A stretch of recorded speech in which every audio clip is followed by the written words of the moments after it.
Mabuhay kabayan! I am Attorney Donna, the property lawyer. And today we have reached the end of this European leg of our trip. We are now here in Lake Annecy.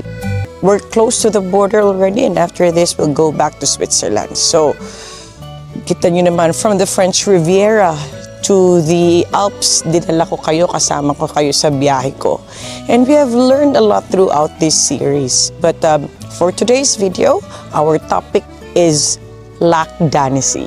So, nakikita nyo sa likod ko, yan ang Lac Annecy, okay? Medyo malamig na ngayon kasi nga we started in the French Riviera. Nakikita pa natin yung araw ngayon ay kasagsaganan ng autumn, na sa gitna na tayo ng autumn, and balita ko sa bundok or sa Alps, nagsusnow na. So, nakikita na natin nag-snow dun sa mga bundok. But here, umuulan, malamig, pero dahil dedicated ako na magbigay ng kaalaman sa inyo, so dinala ko kayo ngayon dito sa Lake Annecy. So nakikita nyo ang Lake Annecy, yan ang pinakamalinis na lake sa buong Europa. Alam nyo ba na noong 1950s, ang Lake Annecy na to ay kasing dumi ng Laguna Lake natin sa Pilipinas. Pero nung nalaman nila yon, ginawa nila ng paraan at nagpulong-pulong sila para gawing malinis ang lawa na to. Okay. Ngayon, alamin natin kung paano nila ginawa. So, as I mentioned, in the 1950s, Lac d'Annecy was severely polluted kasi pa-develop pa lang yung area, and then nagbo-boom pa lang yung tourism. So, maraming mga hotels and establishments dito sa lake. And syempre, lahat ng sewage na yun napupunta sa lake, di ba? And kasi ang din ng lake na to, mababaw lang ang lake na to. Okay? Ang pinakamalalim na part is dito na sa may bandang loob, 100 meters. Pero ito, nakikita nyo very clear. Pero actually, mababaw lang yung lake. Noong 1960s, dito sa France, sabi ko nga sa inyo, gumawa sila ng grupo. Ang tawag nila sa grupong yon is the Syndicat Intercommunal du Lac Annecy, or the SILA. Okay, Syndicat Intercommunal du Lac Annecy, or the SILA. It's an intermunicipal body which was tasked to administer and clean the lake. At hanggang ngayon, ang SILA ay operational pa rin.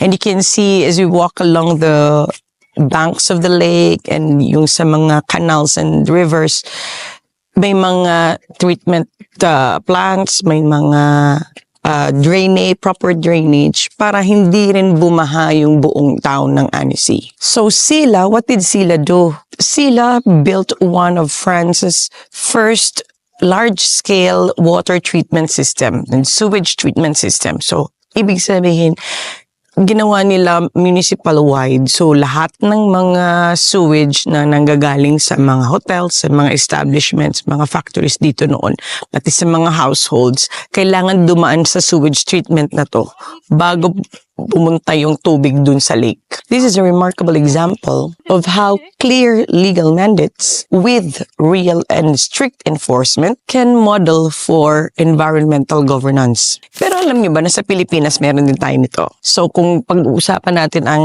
Laguna Lake, so meron tayong Laguna Lake Development Authority. Meron din tayong Philippine Clean Water Act na talagang mahigpit na pinagbabawal ang pagtatapon ng sewage water diretso sa lake or sa dagat. Yun na nga ang laging ang kulang sa atin is ang enforcement. Naalala ko pa, nung 2021 or 2022, nag-issue pa ng mandamus ang Supreme Court para i-compel ang mga industries along Laguna Lake and Manila Bay to really enforce yung Philippine Clean Water Act. So it was an intergovernmental body as well.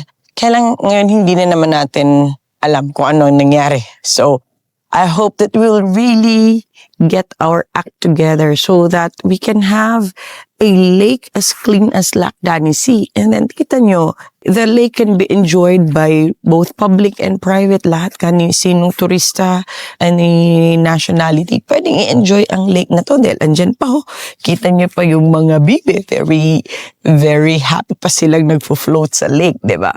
And then pag summer, ngayon hindi lang natin masyado nakikita kasi nga we're in the middle of autumn, but pag summer, you see all these boats along the lake. And that is the power of strict laws and strict enforcement of laws. So clean laws work only when citizens cooperate. Local culture reinforces discipline.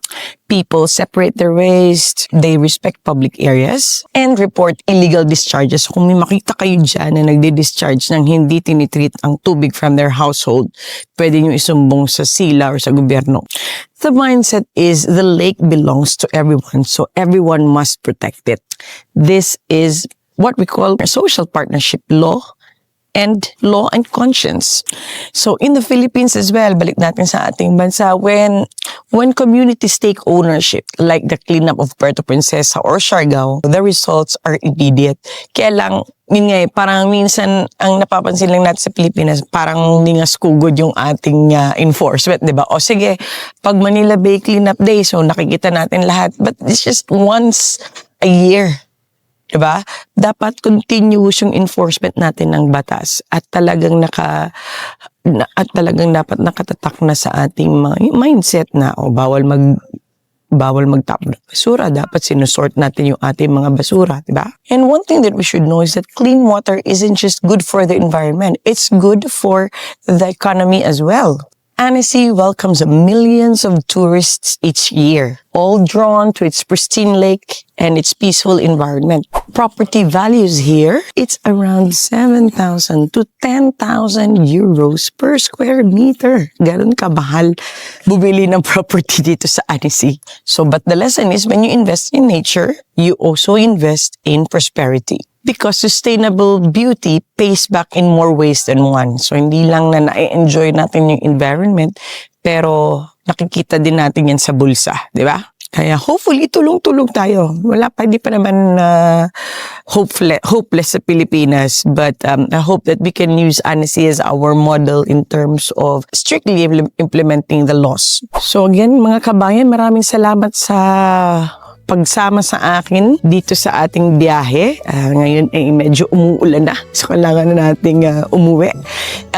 But it has been very enjoyable for me to let you join me on this trip. And I hope you still like, comment, and subscribe to my channel so that I can give you more videos like this. And see you soon. Bye-bye.